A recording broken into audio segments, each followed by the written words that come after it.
My first ever Microsoft and Intel based PC was an IBM PS2 Model 50. It's a really cool and quirky system, and I have made a few videos restoring it, and I will make a few more for sure. However, today we are going to unbox and restore its little brother, the Model 30.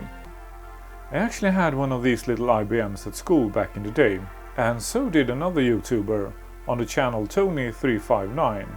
He is also doing a mini-series about a pretty rough Model 30. I will leave a link to his unboxing video below. Another reason why I chose this project this week is because I had some serious issues when I tried out a batch of V30s on my 7496 in the previous video. And I need a working 8086 system to try them out. 8086s were relatively rare compared to the 8088s, and I don't have one in a working condition to do the tests. So in this video we are also going to upgrade this IBM with a faster CPU, in preparation for the next video about the executive workstation. This IBM was listed as boots up, and the listing had a tiny picture, but the price was right. If you are a regular viewer of this channel, you know that I like to gamble on eBay, and if not, this is a good time to hit that bell icon below. Okay, let's crack that box open and see what we've got. So, being the little brother of the Model 50 is actually not a bad thing entirely, because this machine has ISA slots instead of the fancy MCA slots of the Model 50, and that means it's much cheaper to upgrade than its big brother. Well, looking pretty good so far. Now, what is this? Ah, that's a standoff. I guess it fell off, and he decided to tape it on the package. Well, we'll put that back. It's probably from the VGA connector at the back. Well, I have definitely seen worse packing than this. So this machine probably survived the shipping. And I can see some more stuff taped to the lid.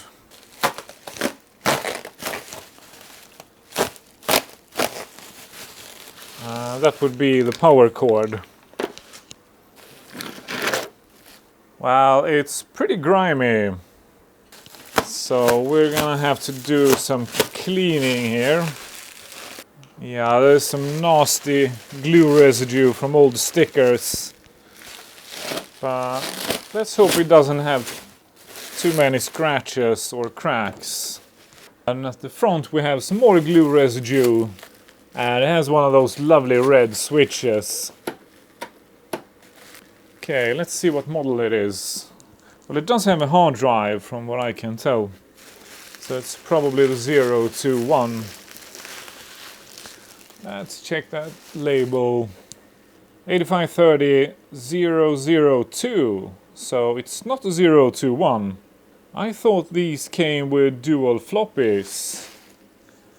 I'm gonna have to check, but maybe someone has upgraded this machine. And then we've got some more glue residue and a rather rusty screw down here. At the back it looks alright. And quite a few of these standoffs are actually missing. And this particular machine was made in New York. So let's continue to this side here. It looks alright, but these screws are a bit rusty. And underneath, this machine is actually really clean, especially if we compare it to my previous Model 30 restoration. This piece here was completely rusted, so this is looking really good so far. I'm a bit worried about the lid. I hope we can restore it. And glued to the lid, I also found this. I'm not sure what it is. It says XT25FST. And then it looks to have an RG11 connector at the back. I wonder what this is. It's way too small to be a modem from the era. I guess I'll do some googling. And the lid is held in place with 4 T20 screws. And since one is missing, we only need to worry about 3 of them. Now we should be able to just slide that lid off and up. And sure enough, we have a hard drive in this machine. And one really good thing about these Model 30s is that these Panasonic lithiums don't seem to leak. So I have yet to see a battery damaged Model 30. And my first impression here is that this machine is really clean. I was a bit worried when I saw those rusty screws, but I can't see any rust whatsoever inside this machine. So I'm very happily surprised here. I did not expect this. Yeah, it's totally clean. Well, I did some thinking here, and since this machine is so clean, and these machines aren't really known to have any big issues, aside from the drives, so I think it's pretty safe to boot. We will check, of course, but I'm pretty sure these power supplies don't have any refers. And these little Model 30s are generally known to be pretty reliable. So I'm just gonna go ahead and boot this machine, and we'll see what we're up against. Yeah, I would normally check a bunch of stuff, but in this case, let's just go ahead and boot. Okay, fingers crossed. Let's see if we're lucky today. Okay, so the fan spins up, and the hard drive spins up too. And it's counting up the RAM, and it's the 640K that these machines had originally. Okay, so it doesn't boot from the hard drive, but the hard drive sounds really good, so let's hope it's still good, because those hard drives are actually one of my favorites. Well, I guess we need to try that diskette drive. Okay, so these drives are double density drives, and I found a DOS5 diskette, so let's try it. Well, it starts to read from the diskette, but it doesn't boot. And I can also hear how it tries to boot from the hard drive, but that also fails. So these are the most common problems with these systems. Well, in that case, let's try it out with a known working diskette drive. Now, I'm actually not sure if this DOS diskette actually works, and I guess we will find out. Let's flip that switch and see what we get.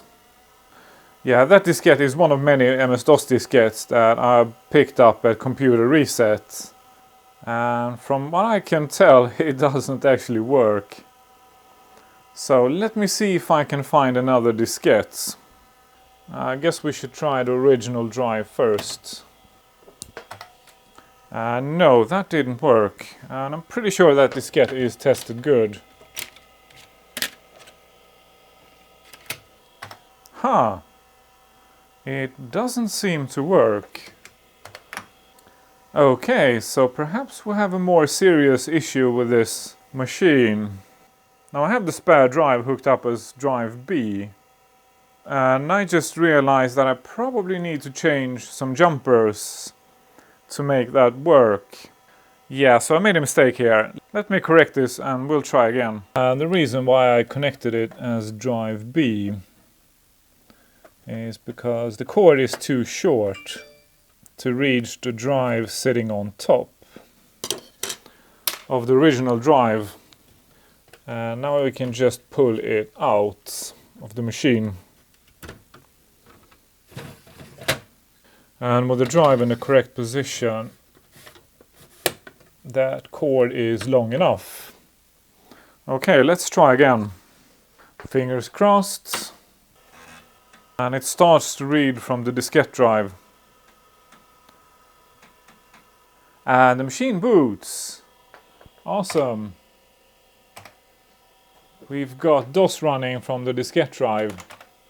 Now let's try to access that hard drive. Ha, and it works. So apparently I made a bargain. I've got myself a Model 30 with a working hard drive Let me see what we've got here real quickly before we move on. Okay, we've got WordPerfect, we've got MS-DOS, apparently with a missing system file since it doesn't boot. And it has a bunch of tools and utilities installed. We've got something called speech.com. I wonder what that is. And we've got a menu. Let's check that out.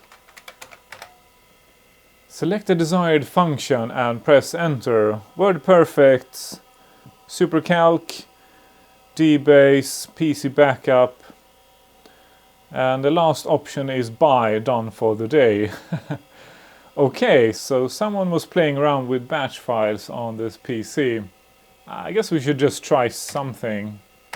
Well, that didn't work. So let me try something else. Yeah, this batch file isn't working. It's probably missing some files. Now the system hanged. Okay, so we have a machine with a working hard drive and really clean inside.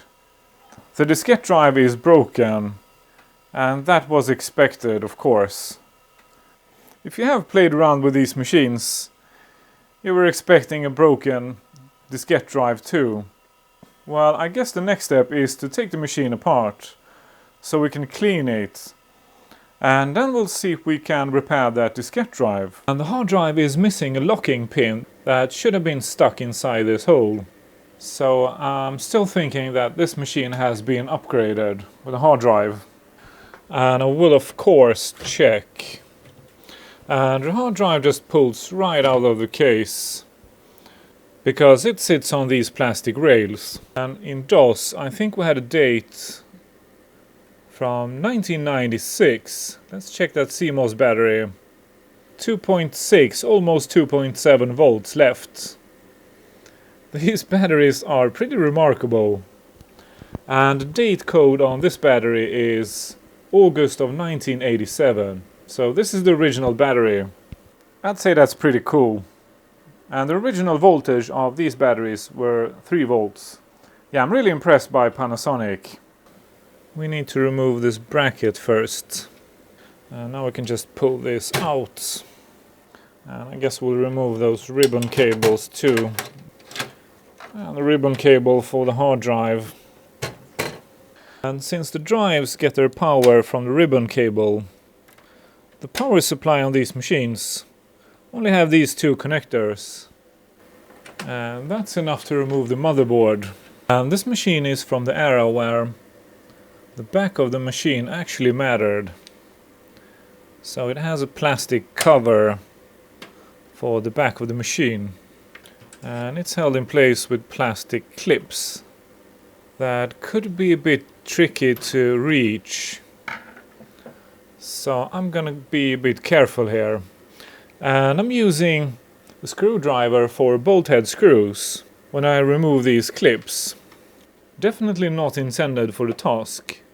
But when I push with a tool on these clips, it pushes all 4 of the clips together and frees up those tabs very gently. So this is a good trick to know when you're messing around with old PS2s. Some of these clips are really hard to reach, but we're doing pretty well here. And that was the last clip. And none of the clips broke, and here you can see how they look. So if you use this tool here and push on it, it will push together or fold clips and will free up this back piece. And everything back here is super clean too, so that is excellent. And if I'm not mistaken, this screw here also holds the motherboard in place. And it does. So now I think we can remove the motherboard. And it's a bit of a tight squeeze. Yeah, there are no margins whatsoever. But I think this is the only way to disassemble the machine. Because with the motherboard in place, I don't think we can remove the front panel. Okay, I just realized my mistake. To remove the motherboard, we need to remove the metal bracket at the back of the board. And to do so, we need to remove all the standoffs on the VGA connector, the printer port, and the serial port. Now let's try again. Now it should be easier. Well, it's still not easy. Well, I haven't removed any of these motherboards in several years, I think, so I don't quite remember how I did it the last time. Okay, so let's try to remove this back piece first. And now try again. Yeah, here it comes. So that was the trick. And check out that chassis. It's so clean. Now we can remove the power supply. And it's held in place with a few of these bolt head screws. And if they're stuck, you can use a regular screwdriver.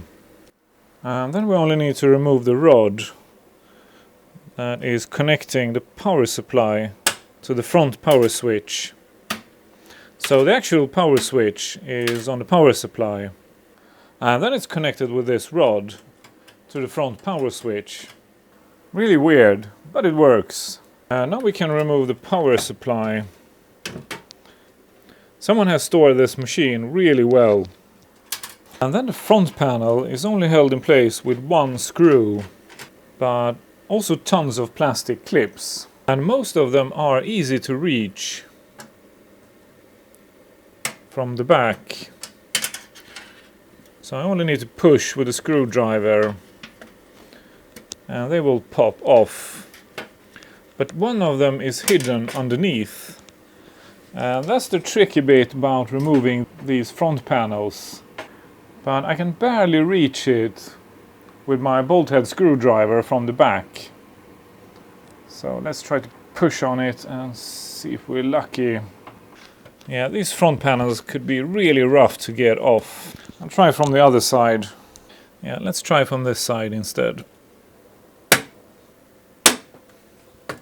And I finally managed to free up the front by using a very large soft prying tool. And I squeezed it from underneath. And here you can see that hard to reach tab. And when you have freed up that front piece, you can use pliers and push on these two tabs here. And now the front panel slides out without this piece here. So we can now remove it. And then we can lift this piece out. And I think this is enough disassembly to clean this machine. And I'll do all my cleaning off camera.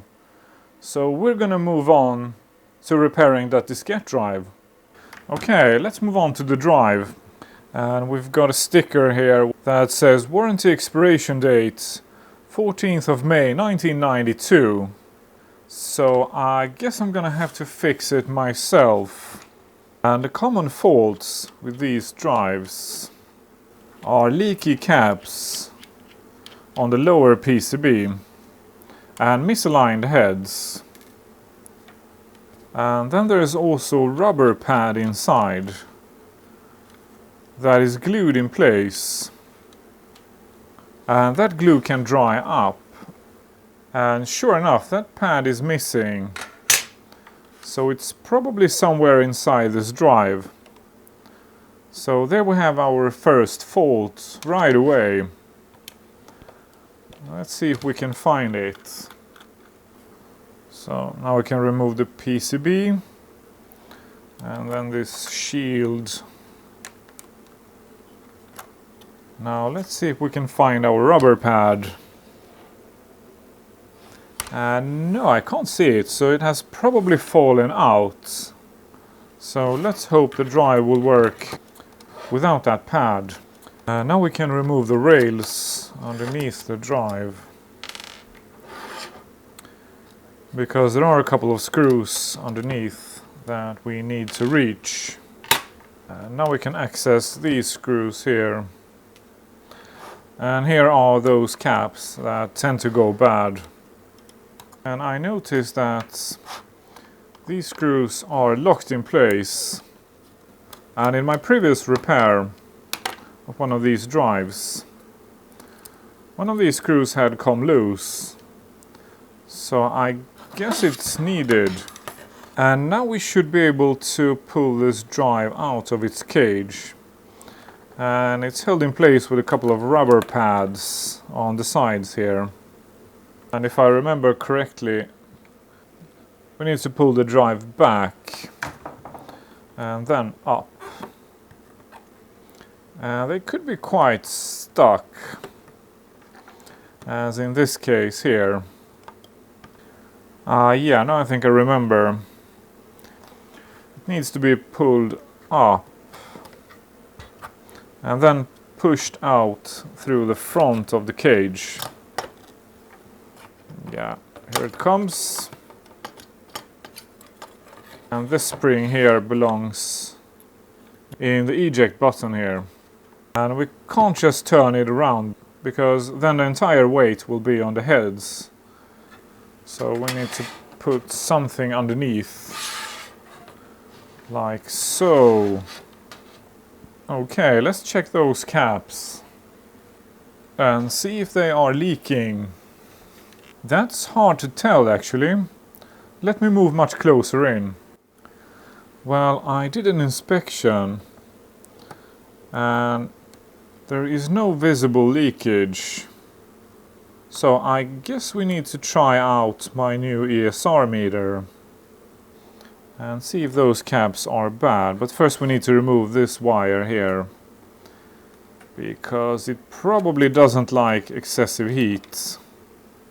And these two caps here, this one and this one, they are 1 micro 50 volts, which seems a bit high. And this cap here is 10 micro 16 volts. So let's get them off that board and we'll check them with the ESR meter.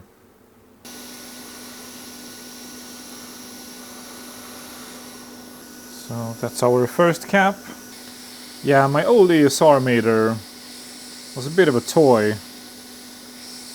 so I decided to get something better.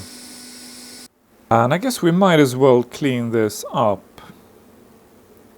and put fresh caps in right away. And then we'll check those original caps. So let's clean that old solder off first. And I decided to go with a larger tip. Yeah, the hardest part about this is to get it on camera. Okay, 1 down, 2 to go. And finally we have the 10 micro cap in the middle. Okay, let's clean that flux off. And then we'll check those old caps and see if they are faulty.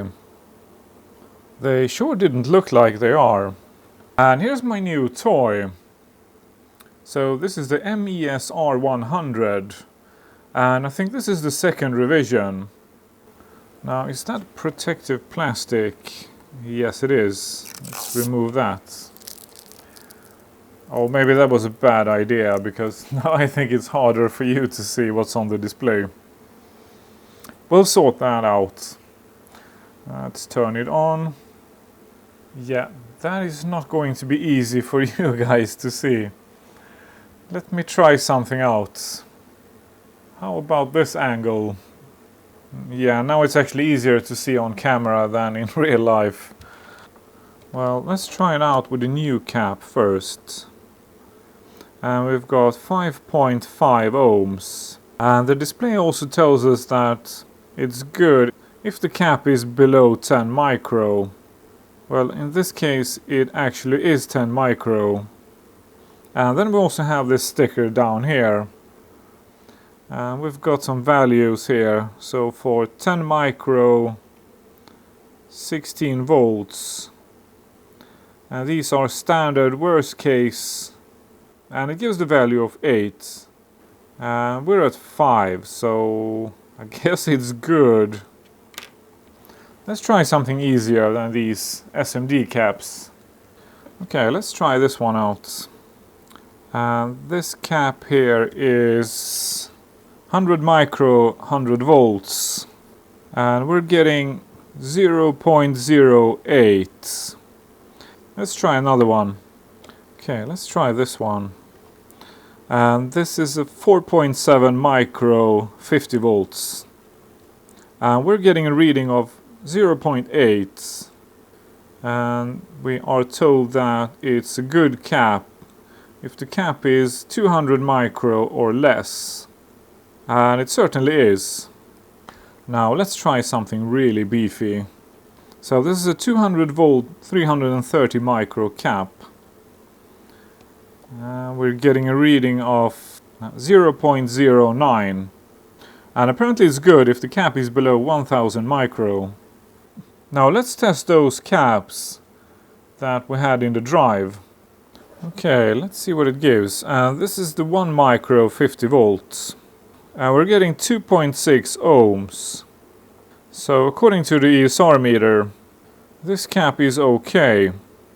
Okay, let's test that 10 micro 16 volts. And we're getting 2.13 ohms. And we're told that it's good if it's below 22 micro. So this cap seems to be good. Let's try the third cap. And we're getting a value of 3.13 ohms. So according to this meter, these caps were okay. Well, I think we should make a quick test with those new caps in place. Okay, so the drive is put back together. Let's see if that made any difference. And we're getting a non-system disk. So that didn't fix it. And even worse is that it didn't even try to seek. So this is not an issue with the head alignment. We have a more serious fault on this drive. And the head only moves ever so slightly before we get that error. Yeah, that drive is completely dead. It doesn't even try to read from the diskette. Well, this is what I think might have happened. That rubber pad has a metal plate on one side. And when it came loose, it probably shorted something on that PCB. I guess we could try to swap that PCB and see if that makes any difference. Okay, let's swap that PCB and see if the problem is on the PCB or elsewhere. I guess that rubber pad could have messed up just about anything in the drive. Okay, let's make a new test. Fingers crossed. No, still the same fault. Okay, so it's not that PCB. And I don't think it's those head out of alignment either. Because then it would try to seek. And giving up after a while. So unfortunately, maybe this drive is beyond economical repair. Because it's either the heads or one of the components on the lower PCB. Yeah, let me show you how it behaves. So if I press enter on the keyboard, this is all it does. And that's it. So I guess it could be a mechanical fault too. But it's definitely beyond the scope of this video. Well, I'm a bit disappointed about that drive. But let's move on. And pull that 8086 out.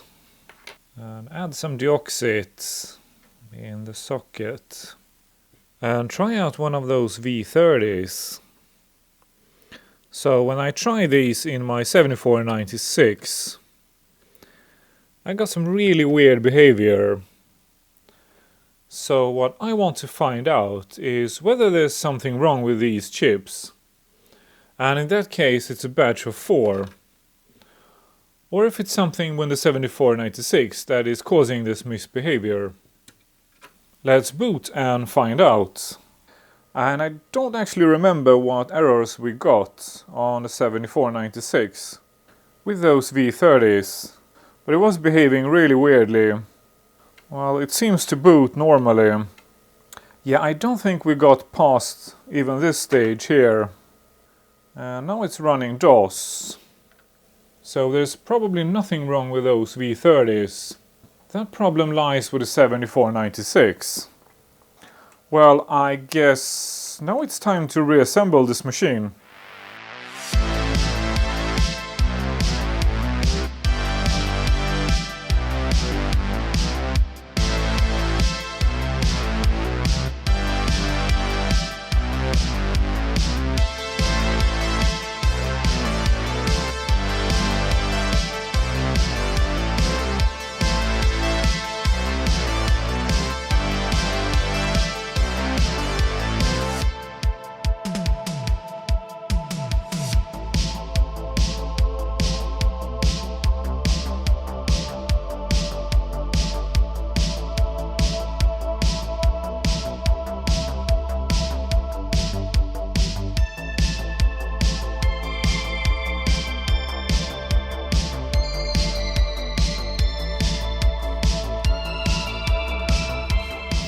Well, I cleaned all the bits and pieces, and the case and front panel unfortunately are too scratched up for my taste. That case badly needs a respray, and I still haven't found a color code for vintage IBM beige. And I just realized something here. Check out our prince here. He's wearing a pink pajamas. What's up with that? Well, I guess we're not quite done with this system. Thank you for watching. If you want to support this channel, like, subscribe, leave a comment and ring the bell below.